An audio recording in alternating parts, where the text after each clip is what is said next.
नमस्कार दोस्तों, आप सबका स्वागत है हिंदी की इस ऑनलाइन क्लासेस में।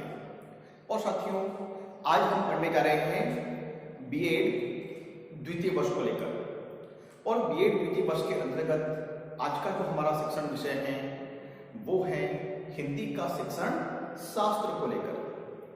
हिंदी के शिक्षण शास्त्र के अंतर्गत हमारी जो इकाई है वो है तृतीय इकाई, तृतीय हिंदी भाषा शिक्षक।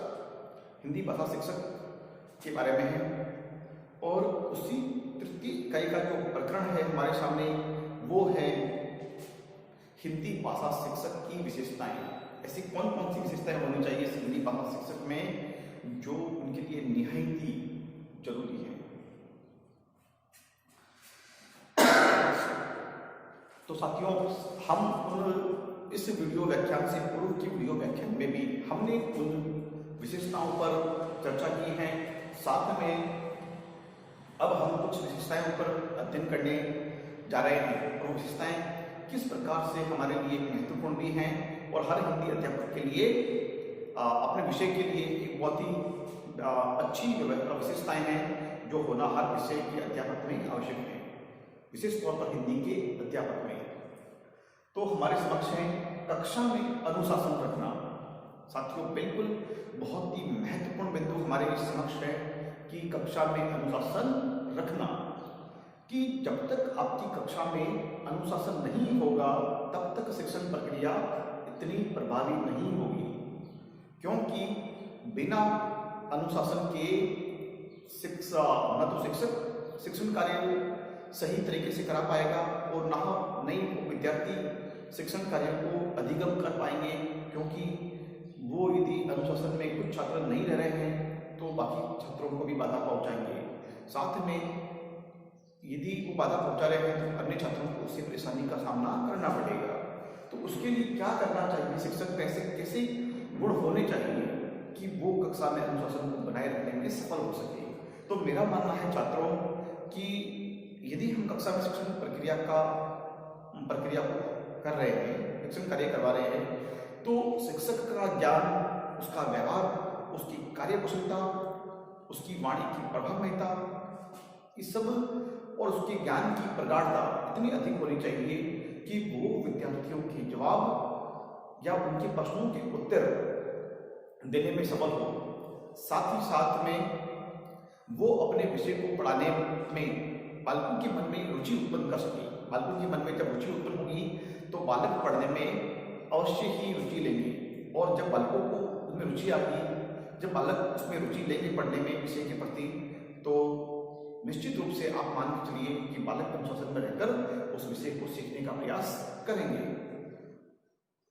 और बालकों के मन में जब शिक्षक के प्रति शिक्षक के ज्ञान को देखते हुए, उसके व्यवहार को देखते हुए, उसकी सहानुभूति को देखते हुए, तो शिक्षक का सम्मान करने लगेंगे और उनका आदर करने लगेंगे। जब भी गुरुजी पढ़ाने आएंगे हिंदी शिक्षक, तो आप मान के चलिए वो पूरी तरह से अनुशासन में रहकर पढ़ाई करेंगे, क्योंकि अनुशासन हर शिक्षक को अपने विद्यार्थी के मन में उत्पन्न करना चाहिए। अनुशासन का मतलब ये नहीं कि मतलब उनको दंडित किया जाए या उनको डांट टपट के उनको चुप रखा जाए, ये अनुशासन का कतई मतलब नहीं है। मतलब ये है कि अनुशासन में व्यक्ति कैसे रहे, उनको वो जो विषय वस्तु हैं उन्हें वो प्राप्त होनी चाहिए जो उनके पाठ्यक्रम से संबंधित है। और यदि वो रुचिपूर्ण पाठ्य वस्तु हैं तो छात्र विद्यार्थी निश्चित रूप से आपके उस व्याख्यान में रुचि लेंगे। अगला जो हमारे सामने जो बिंदु है वो है ज्ञान प्रदान करने की क्षमता। अब साथियों, ज्ञान प्रदान करने की क्षमता जो हमारा जो बिंदु है वो भी महत्वपूर्ण है कि हर हिंदी अध्यापक में ज्ञान प्रदान करने की क्षमता का होना अति आवश्यक है, क्योंकि हिंदी शिक्षक ऐसा शिक्षक होता है जिसको अन्य विषय का भी ज्ञान होना आवश्यक होता है, और नहीं है तो उसे इस बारे में प्रयास करते रहना चाहिए। क्योंकि जब हिंदी की अवधारणा को समझाया जा रहा है तो मान लीजिए उसमें कुछ इस तरह से इतिहास से जुड़े हुए प्रकरण भी आ सकते हैं, और इतिहास से जुड़े हुए प्रकरण आएंगे तो उसको थोड़ा बहुत इतिहास के बारे में या मतलब प्राचीन मतलब समय के लेकर या वस्तुओं को लेकर उसकी जानकारी पुख्ता होनी चाहिए। तो वो अपने विद्यार्थियों को एक रुचिपूर्ण ढंग से पढ़ा सकता है और बालक भी उसके व्याख्यान को समझने में बहुत ही सरलता और सहजता महसूस करेंगे। क्योंकि अध्यापक में ज्ञान प्रदान करने की क्षमता होनी चाहिए। साथ में कोई भौगोलिक स्थिति से जुड़ा हुआ प्रश्न आ जाता है या प्रश्न आता है तो हिंदी अध्यापक उसे भी समझाने में समर्थ होना चाहिए। इसलिए हिंदी शिक्षक को ज्ञान के दायरे को थोड़ा बढ़ाने का प्रयास करना चाहिए, तभी अपने विद्यार्थियों को आकर्षित अपनी ओर कर पाएगा और साथ में उसे हमेशा अपने एक अध्ययनशील रहना चाहिए। हिंदी अध्यापक को हमेशा एक अध्ययनशील रहना चाहिए ताकि वो विद्यार्थियों में अपने ज्ञान के माध्यम से विद्यार्थियों को हमेशा अपने विषय के प्रति रुचि जागृत करता रहे। अगला बिंदु हमारे समक्ष जो है साथियों, वो बिंदु इस प्रकार से है कि शिक्षण की अवस्थाओं का ज्ञान होना चाहिए। बिल्कुल साथियों, शिक्षण की अवस्थाओं का ज्ञान मैं कह रहा हूँ केवल हिंदी शिक्षक को नहीं बल्कि हर विषय के शिक्षक को होना चाहिए। तो शिक्षण की हमारे से हम वैसे भी मानते हैं कि या हम प्राथमिक तौर पर मानते हैं कि हिंदी के शिक्षण कराने जा रहे हैं या किसी भी अन्य विषय का शिक्षण कराने जा रहे हैं, तो उसकी 3 अवस्थाएं होती हैं। जिसे पहली है शिक्षण पूर्व अवस्था, शिक्षण पूर्वावस्था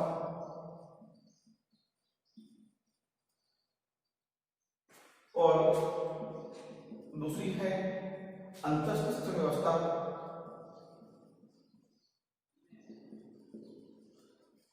अंतस्थ शिक्षण व्यवस्था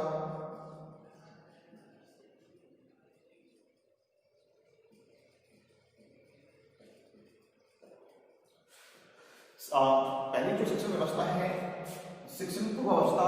इस शिक्षण पूर्वावस्था में क्या होगा कि आप पाठ को पढ़ाने जा रहे हैं, तो शिक्षण व्यवस्था में पाठ के पूर्व में आप कौन सी तैयारी करके जा रहे हैं, और जब पाठ को आप जा रहे हो तो आपके साथ में मतलब शिक्षण से पूर्व आपको किन किन विषयों पर तैयारी करनी चाहिए। तो सीधा सा बताऊंगा साथियों में कि शिक्षण से पूर्व आपको तैयारी करनी चाहिए हमारी पाठ योजना को लेकर।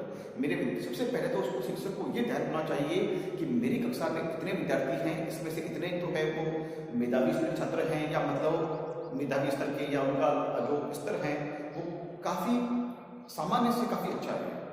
दूसरे स्तर पे जो मतलब सामान्य स्तर के बालक बालिकाएं होंगे, और तीसरे स्तर पर होंगे जो थोड़े से मतलब सामान्य से कमजोर होंगे। तो उन बालकों के स्तर के हिसाब से उनको पाठ योजना को तैयार करना चाहिए। साथ में सहायक सामग्री का भी ध्यान रखना चाहिए, सहायक सामग्री किस स्तर के लिए क्या होनी चाहिए। साथ में प्रकरण की कठिनाई को देखते हुए कौन कौन सी गतिविधियां हमें करनी चाहिए, तो उसके बारे में अध्ययन होना चाहिए। दूसरे है अंतःशिक्षण व्यवस्था कि आप किसी प्रकरण को समझा रहे हैं, तो उस प्रकरण के मध्य में अंतस्थ शिक्षण व्यवस्था कैसी होनी चाहिए कि आप उस प्रकरण के साथ में अपने जीवन के अनुभवों को भी जोड़ रहे हैं, या उस केवल शिक्षक को अपने जैसे प्रकरण के साथ में केवल जो दिया हुआ किताब में वही प्रकरण है, मान लीजिए उसी प्रकरण को हमें एक अनुसरण करना चाहिए, लेकिन साथ में यदि शिक्षक अपने निजी जीवन के अनुभवों को जोड़ता है या अन्य उसके द्वारा कोई पढ़ी गई पुस्तक है, लेखक है, कवि है, या फिर कोई अच्छी सी किताब के बारे में या मतलब कोई कहानी के माध्यम से सिखा सकता है, या अपने निजी जीवन के अनुभवों के द्वारा सिखा सकता है, तो अंतस्थ प्रक्रिया में शिक्षण प्रक्रिया को विद्यार्थियों को उस प्रकरण को स्पष्ट कराने के लिए तमाम सारे उदाहरणों के माध्यम से अंतस्थ प्रक्रिया को आगे बढ़ाने का अवसर विद्यार्थियों के समक्ष संप्रेषित करना चाहिए। तीसरे स्तर का जो है, जो मतलब हमारे सामने व्यवस्था है, वो है शिक्षणोत्तर, मतलब शिक्षण के मतलब बाद। तीसरी जो व्यवस्था है वो है शिक्षणोत्तर।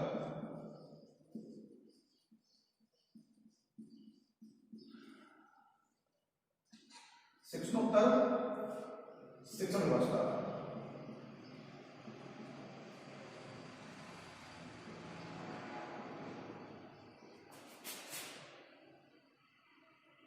शिक्षणोत्तर शिक्षण व्यवस्था में यह है कि शिक्षण के बाद में आपने शिक्षण कार्य करवा लिया है और उसमें से आप उस शिक्षण के माध्यम से एक जांच, छोटी सी जांच के द्वारा कि आपने पूरे प्रकरण को क्या पढ़ाया है, तो आपने उस प्रकरण में क्या क्या मुख्य बिंदुओं को या अवधारणाओं को आपने या सिद्धांतों को समझाया है, तो एक बार उस सभी बिंदुओं का एक बहुत ही कम समय में आप उनका सबका दोहरान कर सकते हैं यहाँ पर।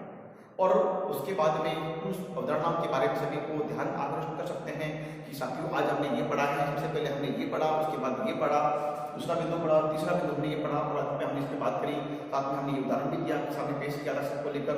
अच्छा साथियों, सबको समझ में आया होगा, मैं उम्मीद करता हूँ।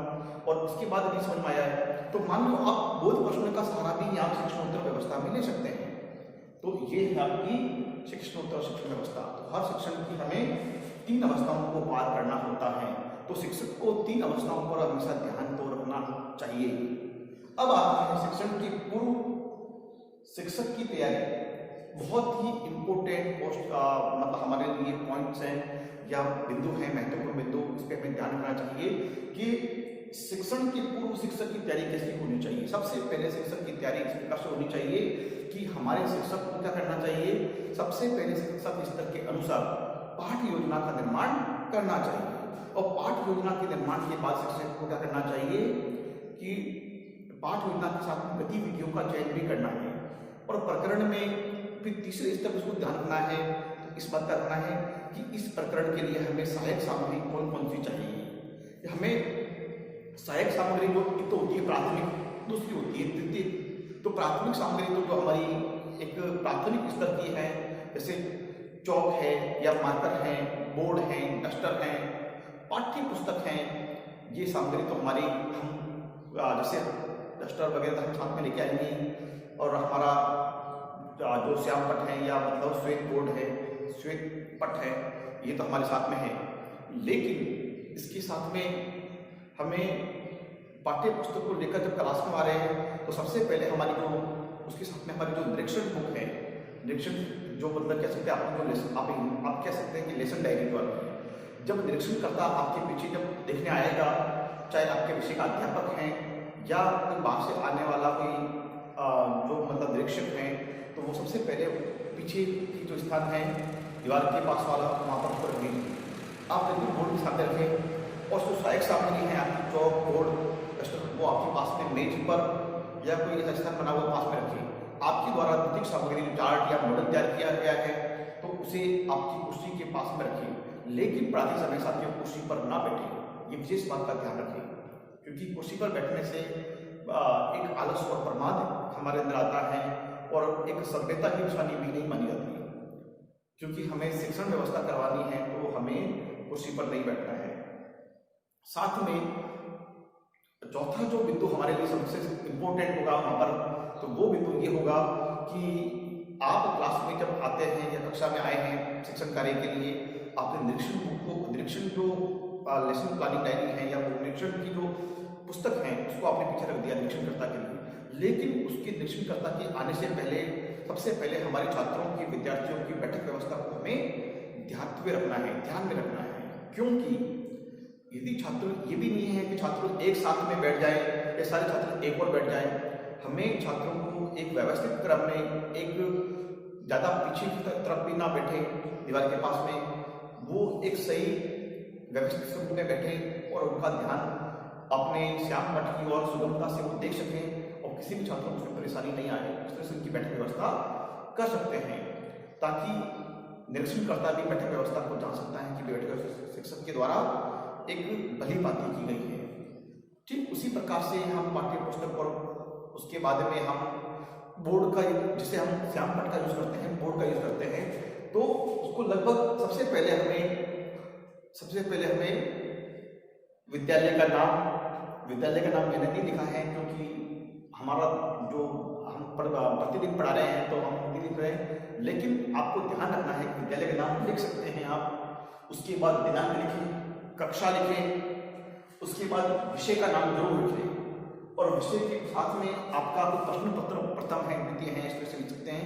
नहीं तो विषय के बाद में आप लिख सकते हैं सीधा सा अपना श्याम पट जो मतलब है बिंदु को लिख सकते हैं। उसके बाद में इकाई लिखें, इकाई का कौन सी संख्या है वो भी लिखिए, तृतीय है, द्वितीय है, उस इकाई का नाम क्या है वो भी वहाँ पर दर्शा सकते हैं। साथ में प्रकरण को बताना है आपको कि उस इकाई का कौन सा प्रकरण है, तो प्रकरण के बारे में भी आपको यहाँ पर थोड़ा सा संक्षिप्त में वर्णन करना होगा।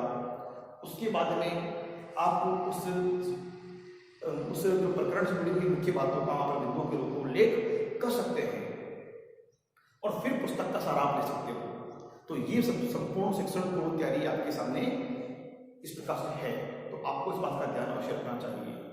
तो साथियों, आज के लिए इतना ही और फिर मिलेंगे हम अगले वीडियो व्याख्यान में। तब तक के लिए बहुत बहुत धन्यवाद। जय हिंद, जय भारत।